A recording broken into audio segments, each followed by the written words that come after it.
Welcome everyone to Swimming with Sharks, Adventures in Sales Ops. My name is Will Smith. I am your host, and of course, this show is brought to you by Manobite Digital Marketing Agency, and we have got a great show for you today.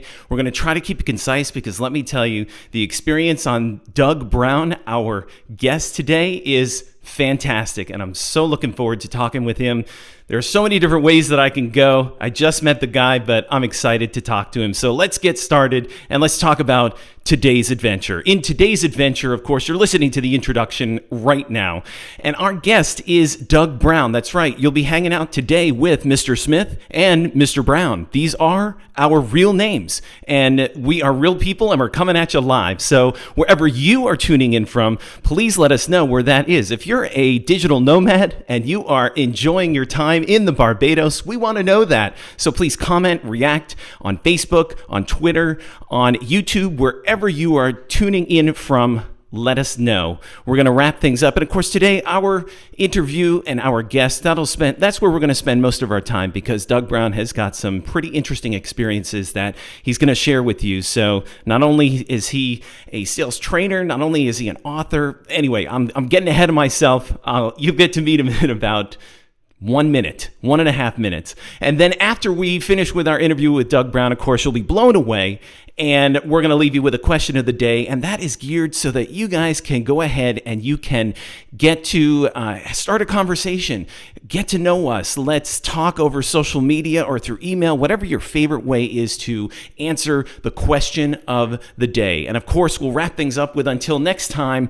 And until next time, that will actually be in the new year. That's right. We're going to be spending a lot of time during the holidays with our family and friends. So we will not be live next Tuesday, but come January 5th, 2021, that will be our next show. And of course, everything's going to be different come 2021 once we put 2020 to bed, and we're going to have a great year. So please make sure that you join us in the new year starting on Tuesday, January 5th, 2021. Enough about that. Let's talk about Doug Brown.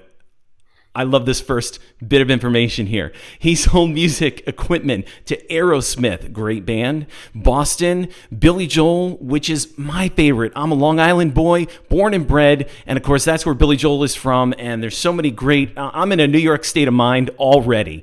Billy Joel, and of course he sold music to he sold music equipment to the Eagles as well. He loves hockey. I got to ask him what his favorite hockey team is. I'm going to say the Islanders, maybe the Rangers, I'm not sure, but we'll find out. He's a songwriter. Of course, I am a musician, and I've got my piano behind me all the time. So, I mean, I'm just excited to talk to Doug Brown here. He once was fired for telling the truth. And of course, not so much a whistleblower, but he was honest with the powers that be. And that's so hard to speak truth to authority. And of course, he said that he was fired for this, which is an interesting story. He is the CEO of Business Success Factors. Ladies and gentlemen, please welcome to the Shark Tank, Mr. Doug Brown. Welcome, Doug. Well, welcome, Mr. Smith. Yes, Mr. Brown.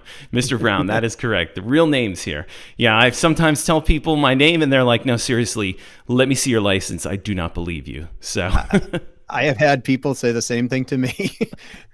Very, very interesting. So you can relate having one of those common names, or somebody saying to you, what's your real name? Yes. And, okay. And in fact, when you brought up Billy Joel's band, David Brown used to be the guitar player for Billy. That's right. And his brother's name was Doug Brown. And my brother's name is David Brown. There's so many connections, so many things that we can talk about here. My favorite thing is that you just call him Billy, not Mr. Joel, not Billy Joel, just Billy. Do you have that kind of rapport with him? I do not, actually. So I would love to. I took care of his band members a lot of times, but no, he I don't have that personal relationship. I always wanted to meet him personally. I have not, though. Right. Oh, okay. Yeah, me neither. The closest I've come is I got an autograph picture through the mail, I think when I was in junior high school, and I had missed out on some tickets. And of course, as you know, Billy Joel hates scalpers. And well, we got the short end of the stick with a scalper one time. So I guess he felt bad for me. And my letter was very convincing. I will say though that I did see him. He was touring with Elton John. Okay. And I was in Texas, and I took my daughters to go see it. And he was amazing. I mean, it was like, sorry, Elton, but it was almost like Elton shouldn't have been at this concert compared to Billy. I saw him when he came to Pittsburgh, the Elton John and Billy Joel show, and I thought this is probably one of the last times I'll see him. And I was up on my feet when Billy was on stage, and then Elton would come out, and I just sat down and just kind of like, okay, just wait this out. And hey, the guy's still going. He is still doing, he's still doing his thing, even through 2020. So you got to give him credit. You could have probably 4 generations of Billy Joel fans in one room. That's very possible. Oh, without question. Without question. The longevity is amazing on that guy. So who's your favorite hockey team? It's actually the Boston Bruins. Oh, okay. All right. Here in Pittsburgh, the gloves are off, I think, on this one. Here in Pittsburgh, we're Penguin fans, so we've had some blood over the years, but not a huge. I'm more of a football guy, but I love hockey. Did you play? I tried. I was never really a good skater. But I love the game. I love the competitiveness of it. And one of my goals down the line was to actually have my company name as a sponsor on the rink, at the TD Garden. So nice, very good. Very good. So tell me what you are doing now. Tell me exactly what your company does, and obviously you're the CEO, so you're top dog. Give me a little information there, and tell our audience too. Sure. Well, I don't know if I'm top dog. It depends on the day. So, but I definitely. I mean, we are. What we do is we are revenue growth experts. So, we go into companies when they invite us there, and we help them turn around either them being stuck, they might be in a growth mode and they want to grow more, or they might be sliding and they want to stop that bleed and they want to, hold that and then, turn it around. So we do that primarily for companies that usually have salespeople, 5 or more. Mm-hmm. It's kind of our threshold, but what I found is a new niche in revenue growth in the companies that are, under 5 million. So we're opening up a whole training company based on that next year because, they all want to grow for the most part. And it sounds to me like training and education is one of the first places that you go. It is. I mean, process is the first place that I take people to. So the first thing let me step back. We get truthful first. That's the key, right? So a truthful assessment of the process, where they want to go, because a lot of times companies are stuck because they don't have the clarity, and so since they don't have the clarity, they don't have the commitment. And so when they run up against obstacles or ambiguity, it kind of freaks them out. And so they start making decisions based on that. Okay. So, truth is objective. It can be measured. Honesty is subjective. So we go truth first. Then we assess where they are, make sure that they can go where they want to go. And then the next thing we look at is the process. Because you can take average players and put them into a great process, and they'll perform the job quite readily and consistently. So once we get that process down, then we look at the skills of folks and we train them on skills. So that could be, prospecting better, conversion better, not discounting, all kinds of things, right? Mm-hmm. And then we look at the people side of the business because, business is so easy if you could just remove the people, but we can't. So, and people have wants, needs, desires, and fears and all kinds of stuff. So we work on that side of it as well. And the combination of those, 4 or 5 factors is what kind of makes up business success factors. And, it works. I love that you bring the people side into it, because so often I hear, well, just do the process, work the process. And a lot of times you get that pushback. Well, we've always done it this way. Well, you can teach a high dive to somebody and teach the perfect process, but if they have a fear of heights, climbing up the ladder to get to the diving board is going to be a challenge for them. And, getting them to crouch down and release off the board is probably going to be another challenge. Right. So, but once one takes care of that issue and they realize it's not so scary, then they can become a diving champion and follow the process. I think that's the best analogy for education that I've heard in a long time. You can teach someone the process on how to dive, but if they're afraid of heights, you got to get to that underlying issue. How do you get? What's one of the ways that you get to that underlying issue? Well, we start again in the same way that we work with companies. It's about getting truthful. And so one of the first things that I do is I find out, because a lot of people think they're being very honest with other people or being even truthful with other people. And in reality, what's happened is because of the ways they've grown up, the frames that they developed, the belief systems that they have, sometimes they have been habitually not telling the truth for such a long time that they think what they're saying is actually true. Right. So like when I work with sales teams, for example, one of the first things that I do when it comes to on and around, reframing the mind game is I give them I tell them take their business card and just carry a pen with them. And on the back of the business card, anytime that they tell somebody something that's not true, whether it's somebody else or somebody themselves telling their own selves that's not true, strike the back of the card. When you get to 5 strikes, draw a line through it and then strike it on the 6th and 7th and so on. Right. Mm-hmm. And so I have them do it for a week out of the gate. And, I tell them, look, it's not a contest for everybody to try to get as many strikes on the back of the card as possible.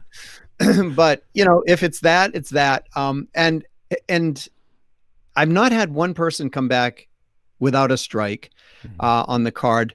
And what I tell them is, you'll be able to assess if you're lying in a big way, like, hey, I missed the meeting today because traffic was bad and they slept in, an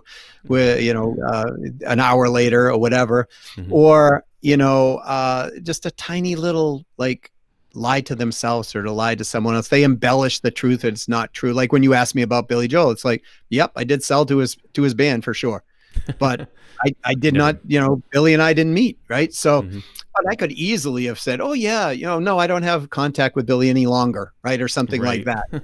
Right. Which is true, but it's an embellishment. So, unlike the guys in Boston or the guys in Aerosmith and those people, I did meet those guys and hung out with some of them. So, nice. So what I do is I have them come back with the card and then, they'll come back and inevitably it's an eye-opening experience for them because they go, my gosh, I had 37 strikes on the back of my card this week. And well, how did you do this? Well, I told my wife this and I told my husband that, or I told my whatever, right? It's like, it's not just business. I lied to my clients. I had one guy come back. He had to get 2 cards because he had 140 something strikes on his card. Those are tiny strikes. He's not making. Wow. And the crazy part, Will, was this guy was generating 140,000 a year in commissions. Oh my gosh. And I said to him, I said, how do you feel? He goes, I am a chronic liar. And so we took that basis and then we work on the frames and the beliefs, with people, because again, you talk about process, you can have people who, they got to make outbound reaches to people, but if their mind is set up that, their frame is set up, let's say that their parents taught them something like, you are the rudest, worth human being on the planet when you interrupt people, then, they got to make a cold call. They're interrupting people, right? So right. They get call reluctance to that. So once we work on the frames, the beliefs and things of that nature, it starts to open up. And this gentleman, that's what I did with him and the team. And, he became in 1 year. Well, he went from way down the trough to the number one guy in the company. And he went from 140,000 in commissions to $2.1 million in commissions that year. Wow. That's how powerful it is to actually work on the people side of the business in tandem with everything else. So what do you say to the people the naysayers here, that they just kind of say, listen, Doug, this is all very nice and, kumbaya and touchy-feely, psychology, right. This is fine. I mean, that's a great proof source right there, going to 2.1 million in commissions. So what do you say to the people that, I mean, outside of maybe giving them this story, what do you say to the people that are just like, hey, this stuff's too touchy-feely for me? Yeah, well, I respect what anybody says, but then my question is, do you want to be right or do you want to get to the next level? Right. So, I mean, the old statement, do you want to be rich or do you want to be right? Right. But I just ask them point blank because, some people on the mind side of the game, they're not able to undo that because they're not ready. They're not frustrated or disgusted enough with being disgusted enough at whatever. Okay. And so in that case, it's really difficult to help people. Now, if you get somebody like that that's in a company, and I'm in a company, and I'm noticing that they're problematic amongst the team, and they're not willing to adjust, then that's when that person has to be reassigned or actually let go. And a lot of people are afraid of that too, Will. They're like, oh my gosh, he's she's my top producer, right? And you want to let them go, and it's like inevitably every time it happens, and they move them. We put them on an island or something first, right? Not Long Island, but we put them on an island. And inevitably what happens is the rest of the team steps up and all sales start to improve, right? So the people who think it's kumbaya, I get it. You know what I mean? I know in my days of being a warrior, way back when, I used to think the same thing. Mm-hmm. But then, I was going through a really tough time in one of my periods of life, with my spouse, and a really tall guy with big teeth came on the television and said, hi, my name's Tony Robbins and you should buy this Personal Power 2. And I did, and that turned my life in a completely different direction, and all in the positive. So it's we will brush our teeth, Will. We will brush our hair, not me, because I don't have any. But we will, go to the gym from time to time. We will work on our physical body. But for some reason, human beings tend to be reluctant on working on the inner workings of their own mind and the triggers that hold them. That's a great statement. We so often overlook that mental, the mental aspect. And you're right. Yeah, we'll take care of our teeth, not because we're avoiding cavities, but because we want a whiter smile, or, brush our hair so that we look good. But in that inner working, I know how to drive a car, but quite frankly, I don't know how to fix it. So I'm going to take it to an expert. So just as we know how to live life, sometimes you need to talk to an expert to just kind of say, hey, let's back up a little bit and take a look at the mechanics of what's going on. And I love how you frame that, the things that we've learned through childhood. Oh, it all stems from throughout our life, but a lot of it's formed in the first 5 years, and then after that, the additional years. And we don't even know it's happening because we're being taught lessons, right? So I read a Native American story one time that said all people are born with a pure soul, if you will, right? They're pure. And anybody who's ever had children, I have 2, I can guarantee that if you have more than one child, they came out with different personalities into the world. Absolutely. Immediately. It was not, right? And they were very clear about who they are as a person because they knew themselves. And so we were all like that. But the Native American story goes, all right, we're all that way. And as a child starts to grow, they start to walk in a circle. And as they're walking in this circle, people are telling them what's right, what's wrong, what's acceptable, what's not acceptable. And so they keep walking in this circle, and that circle gets wider and wider and wider and wider.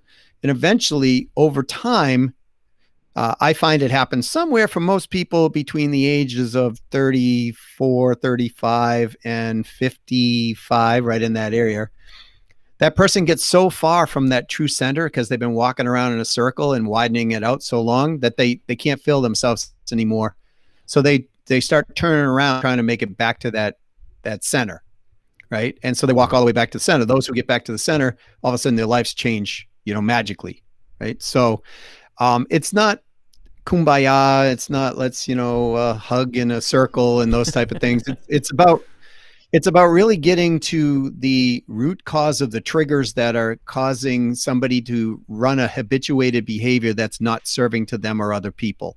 And it's scientific, and it can be definitely explored and interrupted and reframed. And then they go down, instead of, taking the wrong pathway, they go down, Happyville, lane. And not from a kumbaya standpoint, but I have always seen people who work on themselves, their businesses will grow. So, do you talk a lot about in this whole process?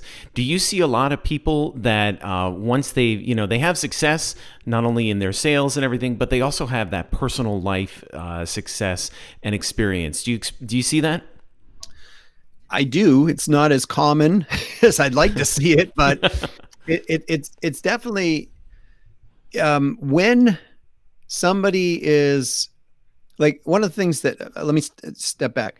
So one of the things when I work with CEOs of companies, owners or whatever, a lot of times they'll build a business and they get to a place and they're just like, man, I just don't want to do this anymore. Right. Because they've been walking in that, go back to the Native American, story. They've been walking in that circle so long that they get out there and they're like, yeah, I'm making money. I'm doing, $60 million a year or whatever it might be. But I hate this. Right. I don't want to come in here. I don't want to do this. I don't want to do that. Right. So what I found is that we as human beings have this amazing ability to rationalize, deflect, and place judgment upon other sources instead of the reality of what we created our own circumstances. Mm-hmm. Right.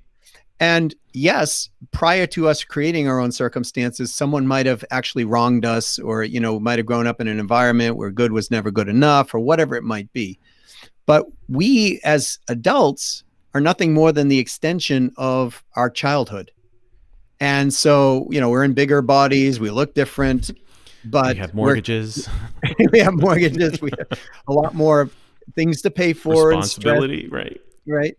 And, you add other lives into your life, or children or whatever. So you have those responsibilities. And, so we start piling it all on. But what we haven't done is we haven't taken care of ourselves.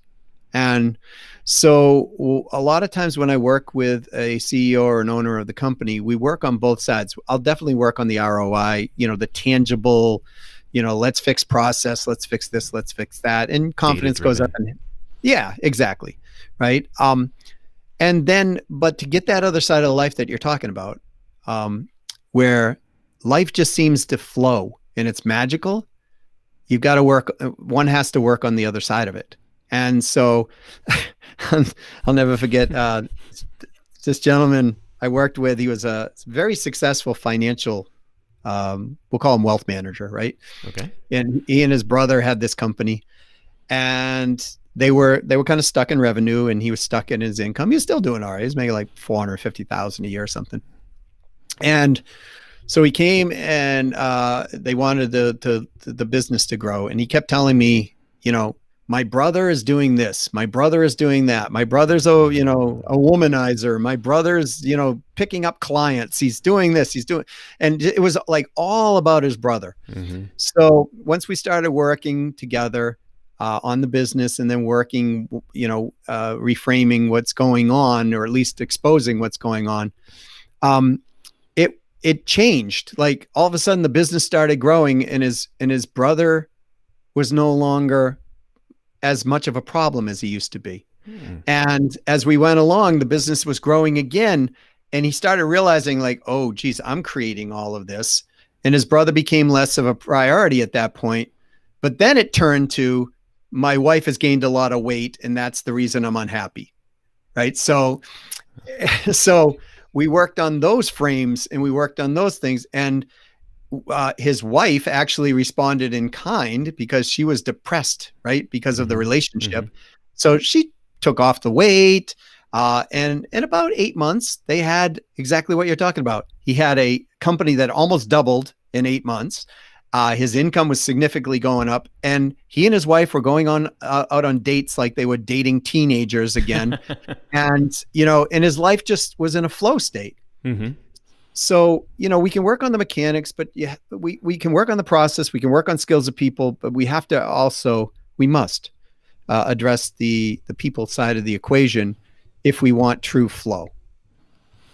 I like that, true flow. That's definitely an important factor. And I think it was earlier in one of our earlier episodes, we talked about authenticity at work, that it's not just, it's the happy life. It's not just a happy life by, societal standards, but truly happiness where you are, where you're going, and not just, from a financial standpoint or by any other standpoint except your own. And having that authenticity, I think, is so important. Would you agree? I would totally agree. And really, it's the key to life, living into our own self and focusing on what makes you happy every day is really a powerful way to live. And, when we focus on being happy and we focus on being our authentic self, we start focusing on solutions to problems versus the problems. And so we're playing from more of an abundance mentality, and an abundance mentality, we ask better questions. We'd stop asking, why is this happening to me? Versus, okay, this is happening. Let's put it in perspective. What are 3 to 5 things that I could probably do to start turning this around? So it sounds like in the midst of that process with businesses, you get that process, that logical sense in your own personal life, and you stop playing the victim and you start playing the solution engineer. Yep. Victim will never work. It'll work with other victims, like people who also have a victim mentality, right? They'll commiserate all, 20 years later, they'll be commiserating. But it doesn't generally solve anything. It temporarily makes people feel a little better because they get, but the reality is to solve challenges that are inner working problems, especially when they're deep. Not to get so psychological here, but the reality is to solve those problems, it requires us to go into the problem and into the fire. And that's what people fear the most. So if they have the courage and they have somebody who they trust, who will walk into the fire with them, then what they find out is the fire is not so hot, but they've been, pre-framing it and making it like this is going to be, the hell's inferno, if you will. And a lot of times it's just the littlest tiny things that people have been hung up on for a long time, and they made them into this gigantic issue. And by the way, I'm speaking from personal experience. Right. But those gigantic challenges and being a victim type play has, really wreaked havoc in their life. And, so once those are reframed, it's funny. I remember, one time when I went through some adjustments like this in my life, people were coming up to me and they going, "Did you cut your hair differently? Did you lose weight? You look amazingly healthy, right?" And the reality is, you can see me. I don't know if your guests can see me, but I don't have hair. Really. It's very different haircut. Right. So people were asking those questions, and what they realize is, because we all are energetic people, and we throw off this aura and energy. Anybody who's walked into a room and gone, "Oops, something doesn't feel right here." It's not some mystical thing that's going on. It's energy fields that are going on. And we all want to be happy. It's just a lot of us were never taught how to be happy growing up, and then we carry that into our adulthood. Man, this is just a great conversation for the end of the year. So many people are coming up to the beginning of a new year and they want to start some new things. And, I always say it doesn't have to be the beginning of 2021, or you don't have to have a significant marker like that, but just start. And I think starting begins with, like you said, begins with the truth. Yeah, so it doesn't matter just what you're saying, what date you started on. I mean, you can pick any significant date. I mean, okay, take 4th of July. It's Independence Day. Let's set ourselves free then. Or, we can, or President's Day or whatever it might be, right? I mean, you can pick any, it's Mother's Day. Let's do this for mom, right? So the reality is one has to do it for themselves. And they have to be truthful about that. And there's nothing wrong. This is the other thing that people are taught. It drives me crazy. Like Frank Sinatra, I did it my way. And, Fleetwood Mac, you can go your own way. And, all these like really, I'm using musical references, but there's a lot of music that, promotes, I'm going to do it on my own. I battled through, I'm going to make it there. And therefore I am more important because I did so. Right. And the truth is, I don't know about you, Will, but I'm okay if I win the lottery for $400 million versus having to go to work every single day and make $400 million. Yeah. I will take that $400 million from the lottery and do good in business and help more people. So it doesn't have to be a struggle, but we're all taught, no pain, no gain. And it doesn't have to be that way. It doesn't mean you don't have to struggle or go through problems or work in the fire and all that other stuff. But we don't have to struggle. We choose to struggle. Struggle is a choice. Problems, inevitable. Struggle, optional. Right? So it's how we react to them. Absolutely. So let's talk about a struggle here. Let's talk about, especially in sales, overcoming objections. It seems like that is like the number one struggle, or what a lot of people say, hey, that's what you have to do. Absolutely. What do you think on what's your take on overcoming objections? It's incorrect. How the so? word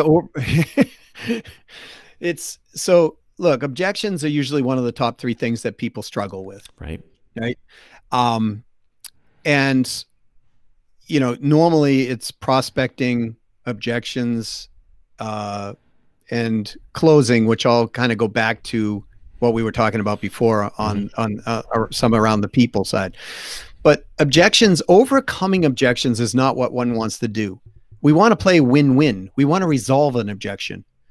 Because an objection is nothing more than some discomfort that's being displayed by somebody in an emotional way, but they're not really sure how to display it. So it comes out like this big emotion, or they say something and it's not really what they mean. Like the price is too high, right?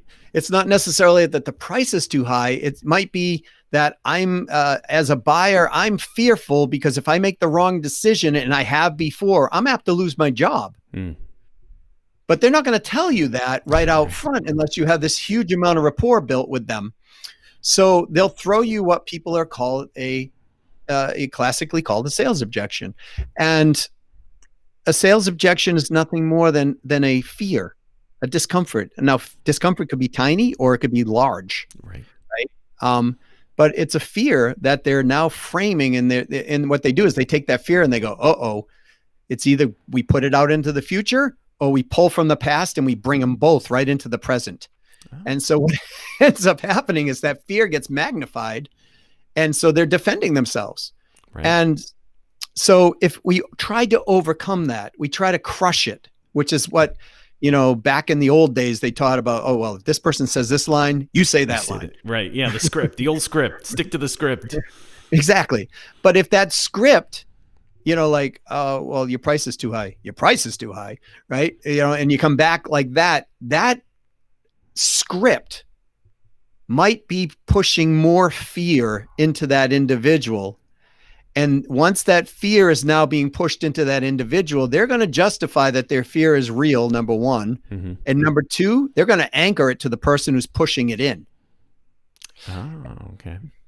So now it's no longer about the objection. It's about you're a lying salesperson, or you're a no good trusted jerk face who basically is just caused me more pain. And don't you understand me? They're going to start feeling that way. And so that's why we don't want to crush or overcome them. We want to use a process of questioning to come to a win-win resolution. And sometimes that win-win resolution is you're the first as the seller to walk away. It's just not a good fit. No, there are no bad clients. There are bad sales decisions to sell a client into something because the salesperson didn't know how to qualify the lead appropriately, or the marketing was off, or whatever it might be, or Mhm. the salesperson just needed to make quota. So they're Right. just pushing them in, Push it right? through. Yeah, push it through. There are no bad clients. There are bad decisions on the acquisition of the client, which turns into a problem. I like how you frame that with no bad clients. That is really, or bad decisions rather. That completely makes sense. And it also, if you're just trying to push it through, you're discounting to get to that, to overcome that objection on price, then that's where the slimy salesman. It just Yeah. perpetuates that. Yeah, it's the guy in the bar that won't leave the girl alone when she told him 13 times go away, right? Right. And you know, he in the bar would have been better off going somewhere else because it wasn't the right fit.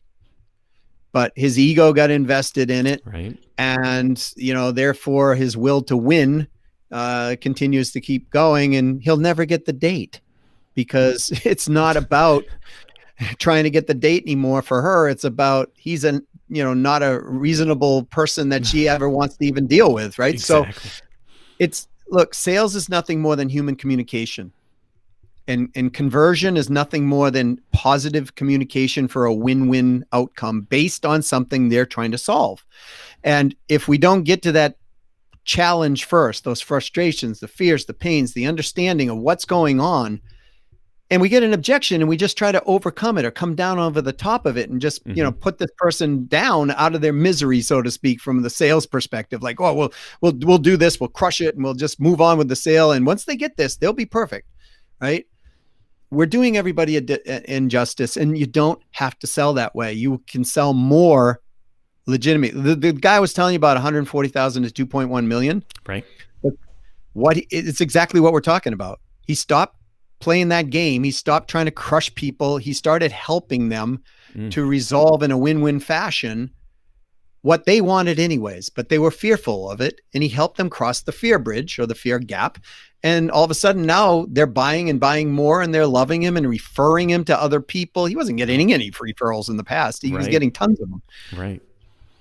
So, so what do you say to the person that's listening to us, or watching live, or listening to the podcast? What do you say to the person they have a script, they've been told to do the script, but they're listening to this and they say, you know what, I think Doug's got something here. I want to ditch the script. What would you say to them when an objection comes up and they have to fight every bone in their body to avoid the script? What do you say? What should they do? So the first thing that they should do anytime anyone hears an objection, the first thing to do is take a breath, like literally breathe. Pause.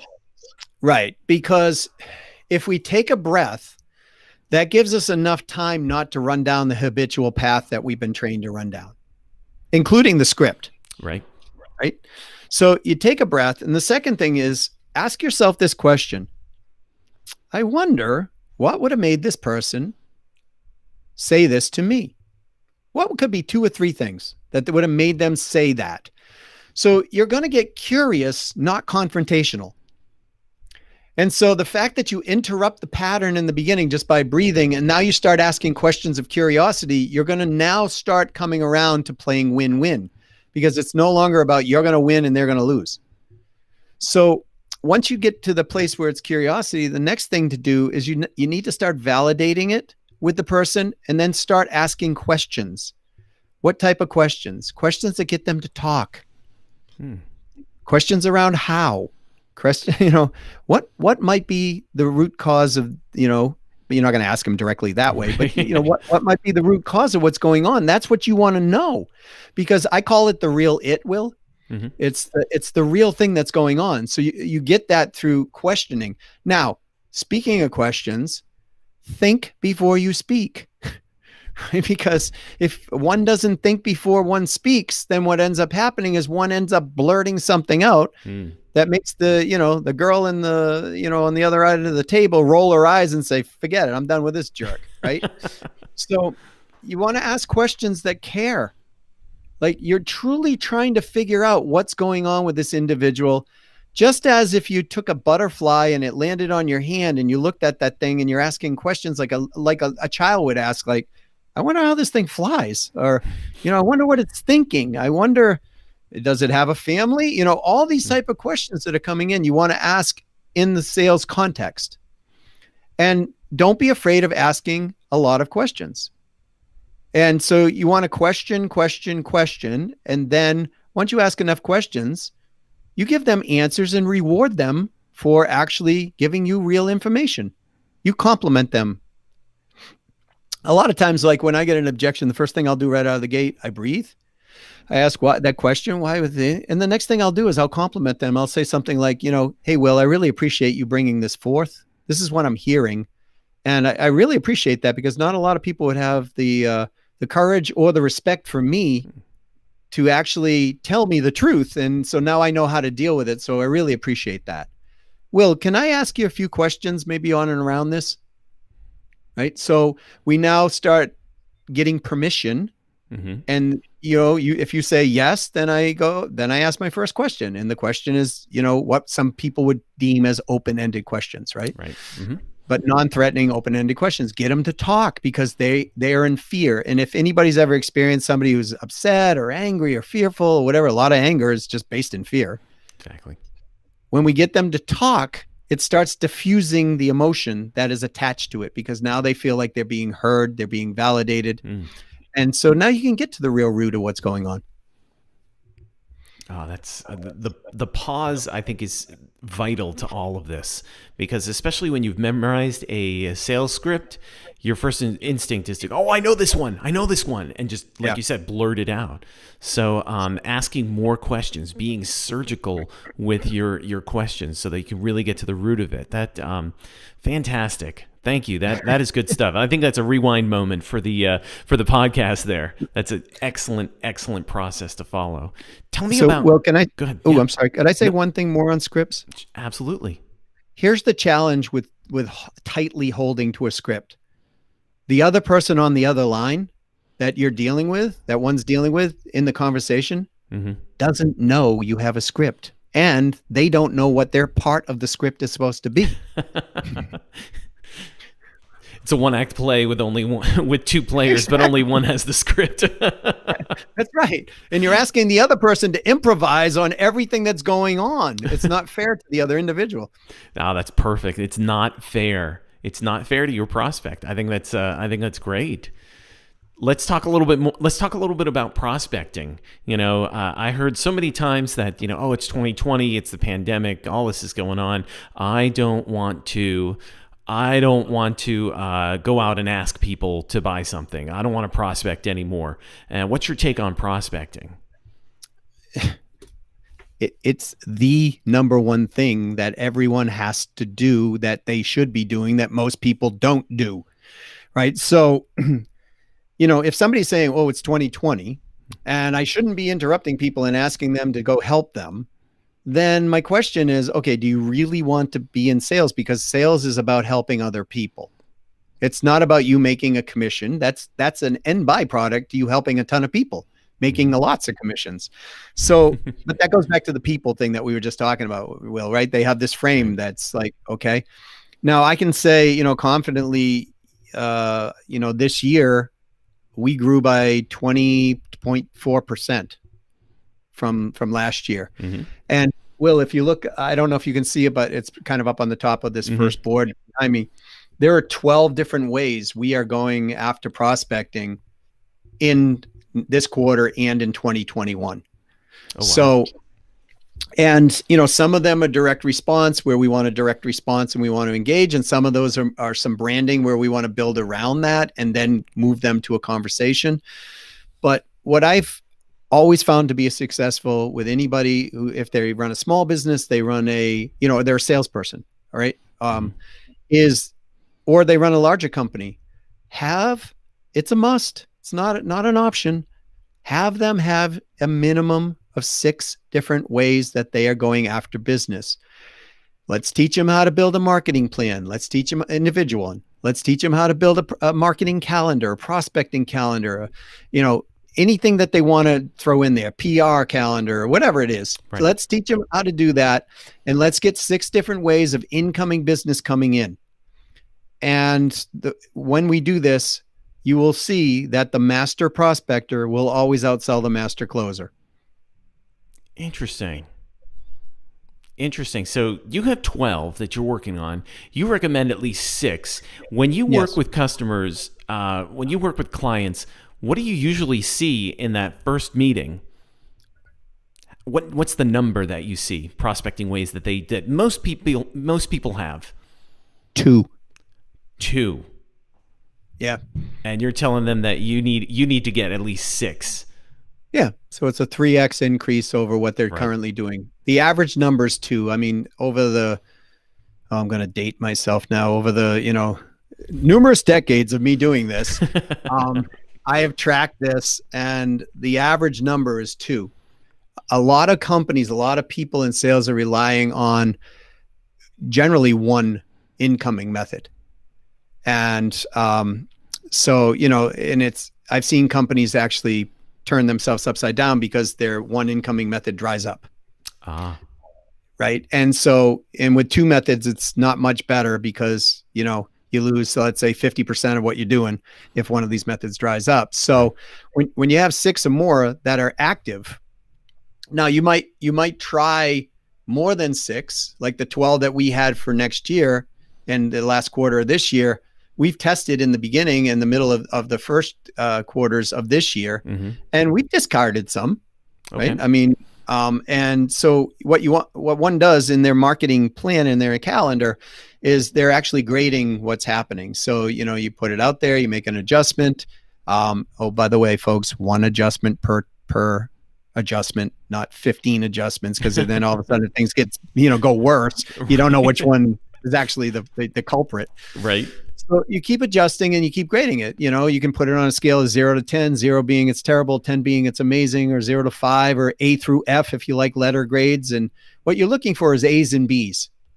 And so, if you can get yourself 6 A's or B's that are happening, you just watch what happens to your personal sales, watch what happens to the company growth, because the reality is, it's explosive. When I worked for a company called Paytech Communications, and I was one of the first, I think, 100 employees of the company. We actually grew from 58 million when I got there to 362 or 3 million in 2 years. 2 years. Yeah. How'd you do I it? was exactly what I'm telling you. Okay. I was the number 1 sales producer in the company, and certainly within the category of what my title was, major account execs. I was the number 1 guy. I was told I was the number 1 out of 315, but again, couldn't validate it. So it's not, that's the honesty, folks, not truthfulness. I know my checks were good. And because of what I'm teaching people right now, at one point, I had 62 incoming calls per day coming into my line. 62 incoming calls. Because back then, I mean, this is when, the internet, DSL was like, that was the top technology. Most people were on dial-up, and, to get 256 megabytes of speed was huge back then. Right. So, right. But yeah, I had 62 incoming calls. It got so busy that I had to hire assistants to start taking, calls and doing To help and all the paperwork and everything else. So, just try it. I mean, it's only 6 ways, but once you get those 6 ways dialed in, now you're doing a lot of, instead of having to do a lot of cold prospecting, you're doing a lot of warm relationship. right. And I take it that's what your 62 calls were. The majority of them were. They were? The majority of them were. I mean, some of them were clients that I called and they called me back, but I see. on issues, but most of them were incoming calls. And, I used to get calls like, hey, listen, I need you to talk to my brother's company. And then my mother-in-law has another company. And, So I'd be getting calls for referrals coming in with, because I had an active referral process going on. Right. And, it was great, right? Because those are orders you call up and you go, hey, what do you need? And they go, oh, this. And then they say, and they close, 50, 70% of the time. Right. So, and I was walking circles around sometimes not to be braggadocious, just to be truthful. There are usually 9 to 11 people per team. And so they would go sometimes in different states, like in New York, we had multiple teams. Mm-hmm. And, I was in New Hampshire, and Massachusetts had 2 teams. Connecticut had 1 or 2. Maine had 1, right? Rhode Island had 1. Some months I was out selling all teams combined. Oh my goodness. In volume. Right. And they couldn't figure out what I was doing. I mean, the CEO of the company would fly in, they'd come in, they'd sit down, take me out to lunch, say, what are you doing? Like, we want to duplicate this. Right. So, but when other people started embracing it, all of a sudden revenues just started soaring. And that's part of what, I'm not saying I'm solely responsible for the hundreds of millions of dollars in growth. It was a collective team effort, but, we were bringing in huge accounts, and we were bringing in a lot of accounts.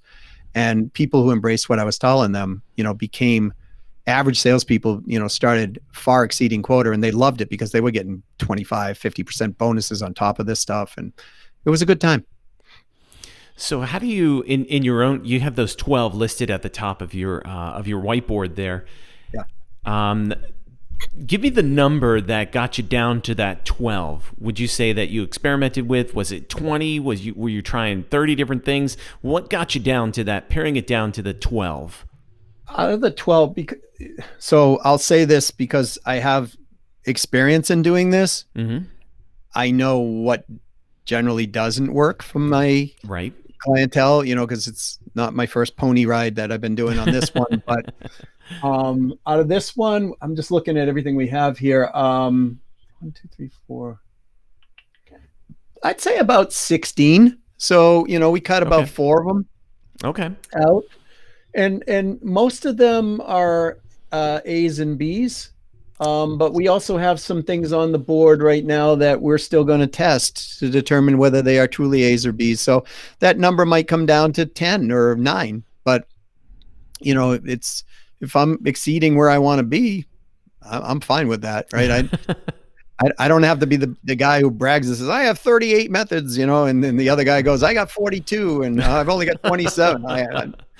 Stick with what works. Don't give me a number. Give me what works. No, I you know what? I mean, six is, I have a team managing these too, mm-hmm. right? So but 6, you can manage 6 normally by yourself or with one person helping, and, usually making way more money than you need. So you can afford to hire somebody if you need somebody to help manage it. And that allows one to focus on, higher level priorities. Yeah, absolutely. Tell me of those, tell me one thing that you've implemented this year that brought about some surprising results. You weren't quite sure that it was going to happen, but give me one thing that was that kind of surprised you a little bit. Podcasting. What we're doing right now. What we're doing right now. Tell me the name of your podcast. You can go ahead and plug it a little bit. So I have a podcast that is actually so I started as guest podcasting, right? So I started as guest on podcasts, and all of a sudden I started realizing, wow, I should start my own podcast. And so I started something called the CEO Sales Strategies podcast, which will likely open in January. Nice. I've already shot my first 5 episodes. I have 10 that I'm going to put in before we open it up. And really it's about getting CEOs and people who serve them, consultants, coaches, who are usually working with at least a $5 million up and higher company. But it's the CEOs, they're sharing their sales strategies, like what got them there, right? And I thought the idea was good, But again, when you're building a marketing plan out, you want to ask people before you start rolling money into things, folks. Always Right? good. Yeah, and but so I did the research. I started rolling it out. It's been pretty well received, even though it's not released. But I've been listening to the episodes; they're really good. But what got me really surprised me was a previous client of mine. This is what got me rolling more on podcasting. A previous client of mine, I did a podcast like we're doing now, and the guy actually emailed me. He was a client of mine 3 times over, and all right, in the past. And so he said, "Hey, I just heard about," he gave the name of the podcast, came through on my Facebook feed, and I went up and bought your book, and we should catch up. And I was like, okay, well, he's paid pretty well in the past, right? So we actually have an appointment tomorrow at 5:30 p.m. Eastern time. And, he went up and gave a great review on my book. And I mean, it's so, and then the second thing that happened is, because my book was self-published, Amazon sent me a reasonably sized check for book sales. And what I realized is, okay, people are listening to podcasts. They're then ordering my books. Then they're actually reaching out. I've had 2 so far, because I started this about, I think this is my 3rd month doing guest podcasting. So yeah, podcasting was something that really surprised me. The second thing was PR, because I didn't put a lot of faith in getting publicity before. Okay. Because, for me, I worked for, very notable people and very, notable.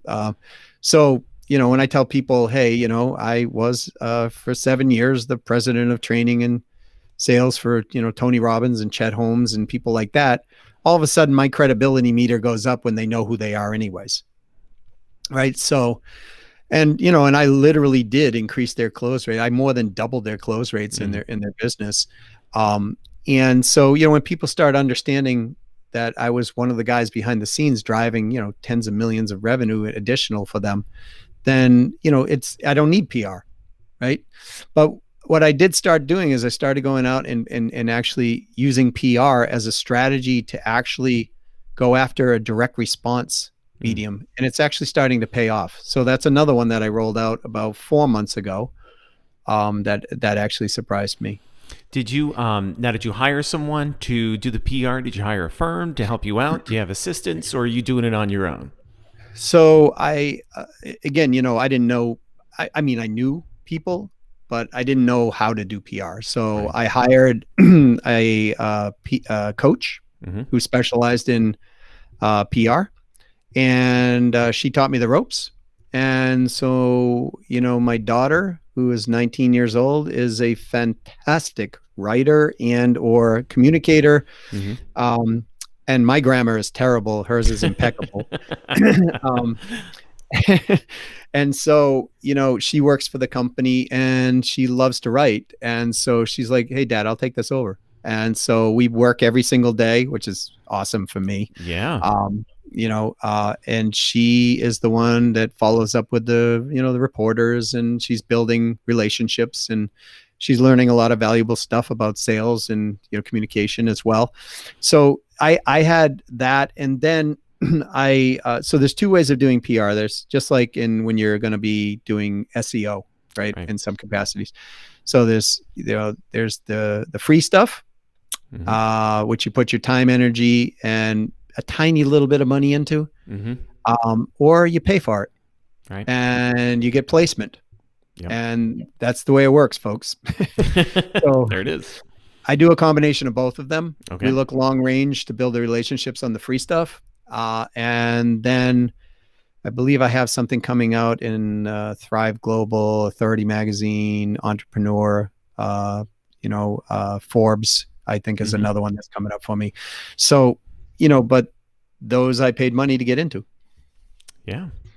So in order to for us to follow you, and in order to see some of the great things that are coming out in the future, what's your place? Where do you like to, I guess, hang out? Are you a Twitter guy? Are you LinkedIn? Where are the places where you like to be? I do more LinkedIn Okay. than, because primarily I'm a B2B Right. a player. Um, However, Facebook is now, Facebook was one I almost dumped. So you had asked what worked well, Yeah. but I dropped a ton of money into Facebook and it didn't really work well. And then previous client of mine who I actually taught, and they give me credit for they became a training company after this. They were Okay. a seminar company. And then they quickly became the third fastest growing company in Europe. And I think they're the number one at this point, still growing. Um, and they really were focused online. And so when I talked Okay. with them and I was telling what I'm doing, they're like, yeah, no kidding. Why didn't you call us first? Right? So, Right. so I re-engaged and I'm more involved now in Facebook. But LinkedIn is the primary. And I'm a little old fashioned. I love to talk to people, so they Hmm. can call me, so if people want to call me at 603-595-0303, feel free. Doug at businesssuccessfactors.com. Hmm. That works too. Again, I'm a big proponent of human to human connection when doing business. So, but and then I have my training companies that are, I think you and I were talking, Will, before, Hmm. that even though I'd done all these training businesses, I was reluctantly staying out of the training business because I didn't want to just be branded as a sales trainer, because I figured that would happen. And so, where I'm really focused in revenue growth, which sales is part of that, right? And optimizing that. So next year in 2021, I'm coming out with something called the Sales Revenue Growth University, Oh, where okay. I'm going to be teaching people revenue growth strategies, and I'll call it conversational sales conversion and Okay. prospecting and things of those nature.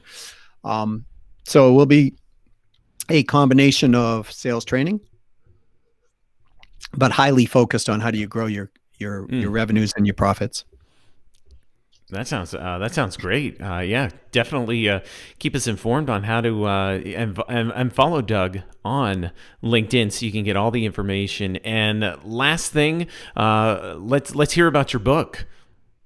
My book, it's called Win-Win Selling: Hold it up one Unlocking more the Power. time for the people that are watching live here. Okay, the book is called Win-Win Selling. It's unlocking your power of profitability by resolving objections. I wrote the whole book on the philosophy and the psychology and the practicality of resolving objections in win-win. There are other books out there called Win-Win Selling, but if you type in Win-Win Selling Doug Brown, you'll Hmm. find it. And honestly, I've read the book, and not to sound arrogant, but I actually like what I wrote. Um, and a lot of people have told me it's helped them, and it will help them not only just in resolving objections, it will Hmm. resolve them, help them in communication, because interpersonal communication, we have the same issues. Um, but yeah, I wrote the book, and I've written 4 books, Will, but again, I didn't need the exposure or the PR or any of that stuff. Okay. So, a friend of mine actually persuaded me to release this book, and who I later married, actually. So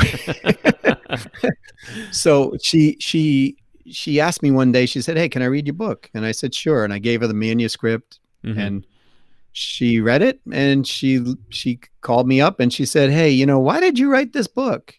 And I said, "Well, I wanted to help people sell more so they would have better quality lives." And she said, "Is that the real reason you did it?" I said, "Yes." And so then she started asking me a couple other questions. And I'm like, well, she's like, are you going to release the book? So I gave her a classic objection, and she did exactly what I taught her to do in the book. Flipping the script right onto you. And so she did the exact thing. And then the last final question that she asked me was, "Doug, if you truly wrote this book to help people, which I believe, how are you going to help them unless you release this?" Man, you had no Sale, objection to that one, right? sale was over. Sale was over. And right. And Closed. yeah. And so, when I released it, I was very surprised, because, a lot of organic growth that's come out of the book, but people have told me, it's been very helpful to them. So, and I wrote a second book, which I'm going to release in the first quarter of this year. It's going to be on revenue growth strategies, because a lot of people just don't understand how to grow their company. They understand how to sell some stuff and get to a place, but then how do you get it past that point, or how do you do it from the beginning the right way? So, so I outline how to do it. And, obviously that's a calling card for me too, because some people are going to want to hire me to actually do it or come to the training programs that we've placed out. Fantastic, man. You got a lot going on. You got a lot going on. Can I give a free copy of the book away? Absolutely. How you want to do that? I have never had a guest ask me that. So I'm in your hands now. You drive this one. So if folks go to winwinsellingbook.com, you can get the book for free. It'll be shipped to you.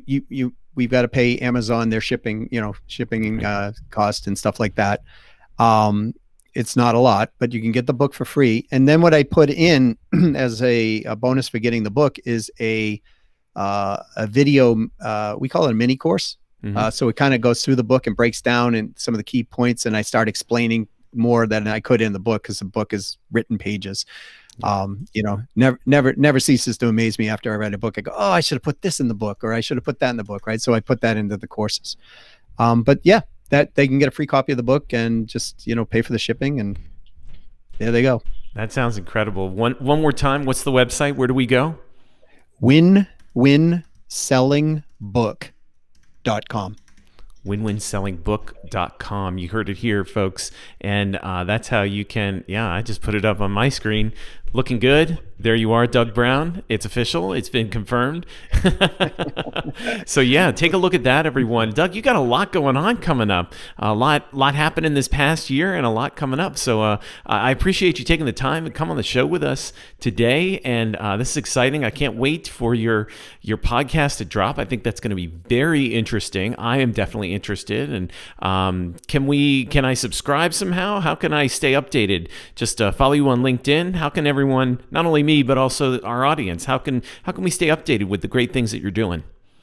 Well, I mean, they can always go to my LinkedIn profile. We're updating things there. It's Doug Brown 1234.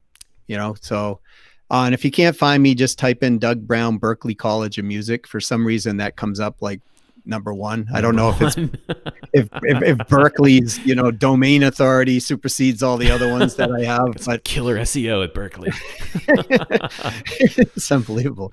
But I you can certainly ping me on LinkedIn. We can connect. We'll keep you up to date. I can give you the Facebook stuff that as it's rolling out, which it is starting in January. Again, under Business Success Factors, there is a Facebook page. You could go there as well. That's being updated. You buy the book, obviously you get the mini course, I can get your name and email on that as well. However, if you just want to communicate directly, send me an email at Doug@Business Success Factors. I can put you on the list of, upcoming things, and then, give you priority to those things as well. Because I haven't gone back. One thing I haven't, with my background, I haven't gone to any of my previous relationships and said, hey, can I have a little assistance, right? Which is something that I teach people in companies a lot, to build out agencies, right? And so once I do that, I think we're probably going to get a ton of traffic anyways. So, but that's how they can get a hold of me. And, again, I like to keep it personal. I'm not going to build a $200 million training company. I don't want to do that. Right. I want to build I really don't at this point in my life. I've been involved in building companies up in those levels. And I just, I really want to help the people who want the help, who can see the value in my life's experience and business experience. And, and we can develop relationships and, build upon those, because that's really how this works. I think that's a great stopping point right there. I could talk to you all day, but this has been fantastic. Thank you very much, Mr. Brown, for joining us today. You are so welcome, Mr. Smith. And I've really enjoyed myself. So thanks for having me on here. Yeah, I'm going to definitely check out your podcast, and this is going to be and the books and all the things. And I encourage those of you that are listening now or later on the podcast to do the same. But until next time, Doug, I really appreciate your time today, and happy holidays, happy New Year, and good luck with everything that's coming up for you. Thanks, Will, and I'll keep you updated because that's what I do. I can't tell people not to, that they should follow up, and I don't do it, right? So exactly. All right, sounds good. We'll talk to you soon. Thanks again, Doug. Take it easy. Yes, Will. Thank you. All right, bye now. All right, let's wrap things up. Ladies and gentlemen, I feel like I have been through a webinar. I feel like I've been through some sort of training course, and Doug Brown just did a fantastic job with us today. So I'm asking you, at the end of this episode, here's the question for you. What's the number one webinar that you attended in 2020 that delivered the most value? And I asked this because it felt like, once March hit, it seemed like webinars just exploded. So what was your best webinar that you attended? Let me know what company, the topic, who the presenters were, but more than that, why was it good? Did it deliver value and it was entertaining? Was the thought process so good? What made it so good for you? So please take a moment to engage with us on all the socials or through email, like Doug was encouraging us to do. It's about talking. It's about having a conversation. It's about talking to each other. So please, let's make it personal, everyone. Answer the question throughout the week. We'll be here. Let's engage. Let's learn something together. And until next time, remember, we are going to be off air next week. So we hope that you enjoy the holidays and have a happy new year. But we will be back on January 5th, Tuesday, January 5th at 2 p.m. And until that time, you, of course, can get in touch with us through all of the socials here. Through Manobite, you, of course, can engage with me via email, will.smith@manobite.com. And we thank you for joining us. And until next time, please take care of yourself, take care of each other, and may all your adventures be great.